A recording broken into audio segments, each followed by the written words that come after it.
एक पक्षी था जो रेगिस्तान में रहता था, बहुत बीमार, कोई पंख नहीं, खाने पीने के लिए कुछ नहीं और रहने के लिए कोई आश्रय नहीं। अब एक दिन की बात है, एक गरुड़ उस रास्ते से गुजर रहे थे। उस बीमार और दुखी पक्षी ने गरुड़ को रोका और उनसे पूछा कि आप कहाँ जा रहे हैं। गरुड़ ने उत्तर दिया कि मैं तो स्वर्ग जा रहा हूँ। तब बीमार पक्षी ने कहा कि आप स्वर्ग जा रहे हैं तो कृपया मेरे लिए पता कीजिए कि मैं इतना दुखी क्यों हूँ और मेरी पीड़ा कब समाप्त होगी। गरुड़ ने कहा कि हाँ, मैं निश्चित ही पता करूँगा। और गरुड़ ने इतना कहकर उस बीमार पक्षी से विदा ली। अब गरुड़ स्वर्ग पहुंचा और प्रवेश द्वार पर खड़े देवदूत को उस बीमार पक्षी के बारे में बताया, उस पक्षी का विवरण दिया और साथ ही उस पक्षी का संदेश भी दिया। और तब देवदूत ने गरुड़ से कहा कि उस पक्षी के जीवन में आने वाले 7 साल तक ऐसे ही कष्ट भोगना लिखा हुआ है और वो ऐसे ही 7 सालों तक कष्ट भोगेगा और उसके जीवन में कोई भी खुशी नहीं होगी। गरुड़ ने कहा कि जब बीमार पक्षी ये सुनेगा तो वो निराश हो जाएगा, क्या आप इसके लिए कोई उपाय बता सकते हैं? तो देवदूत ने उत्तर दिया कि उससे कहो कि इस वाक्य को हमेशा बोलता रहे कि इन सब के लिए भगवान तेरा शुक्र है। और वापसी पर जब वो बीमार पक्षी गरुड़ से फिर से मिला तो गरुड़ ने उसे स्वर्गदूत का संदेश दिया।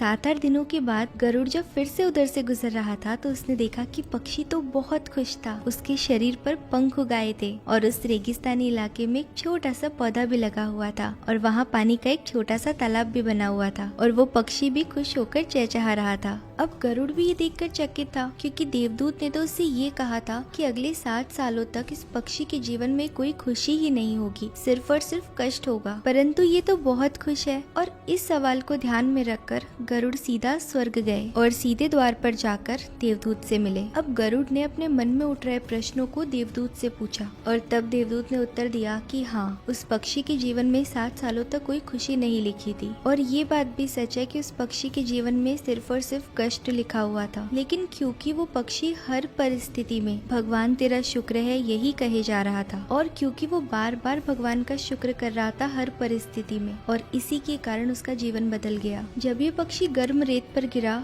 तो इसने कहा कि भगवान तेरा शुक्र है, और जब ये उड़ नहीं सका तब भी इसने कहा कि इन सब के लिए भगवान तेरा शुक्र है। और जब उस पक्षी को प्यास लगी और आसपास में पानी भी नहीं था तब भी उस पक्षी ने यही कहा कि इन सब के लिए भगवान आपका शुक्र है। जो भी स्थिति थी वो पक्षी दोहराता रहा कि इन सब के लिए भगवान तेरा शुक्र है, और इसीलिए 7 साल 7 दिनों में ही समाप्त हो गए। अब लेखक आगे कहते हैं कि जब मैंने ये कहानी सुनी तो मैंने अपने जीवन को महसूस करने, सोचने, स्वीकार करने और देखने के तरीके में एक बहुत ही जबरदस्त बदलाव महसूस किया। मैंने अपने जीवन में इस बात को अपना लिया, इन सब के लिए भगवान तेरा शुक्र है। इसने मुझे मेरे विचार को मेरे जीवन में शिफ्ट करने में हेल्प की। उदाहरण के लिए अगर मेरा सर दर्द करता है तो मुझे लगता है कि मेरा बाकी शरीर पूरे तरीके से ठीक और स्वस्थ है, और मैं कहता हूँ कि इन सब के लिए भगवान तेरा शुक्र है, और मुझे लगता है कि सर दर्द मुझे बिल्कुल परेशान नहीं करता। उसी तरीके से आप अपने रिश्ते, वित्त, सामाजिक जीवन, व्यवसाय और हर उस चीज में इस बात का उपयोग करना शुरू कर दें जिससे आप संबंधित हो या फिर जो चीज आपसे संबंधित है। और इस कहानी के माध्यम से और भगवान को शुक्रिया बोलने के माध्यम से आपके जीवन में बहुत से पॉजिटिव चेंजेस आएंगे। आपके जीवन में वास्तव में बहुत ही गहरा प्रभाव पड़ेगा। आपको लगने लगेगा कि मैं कितना धन्य हूँ, मैं कितना खुश हूँ और मेरा जीवन कितना अच्छा है। तो दोस्तों, ये थी आज की कहानी। आपको वीडियो कैसी लगी कमेंट करके जरूर बताना। वीडियो को लाइक करना और अपने दोस्तों के साथ में शेयर करना। ऐसी ही और कहानियों के लिए हमें फॉलो करें। Thank you for watching.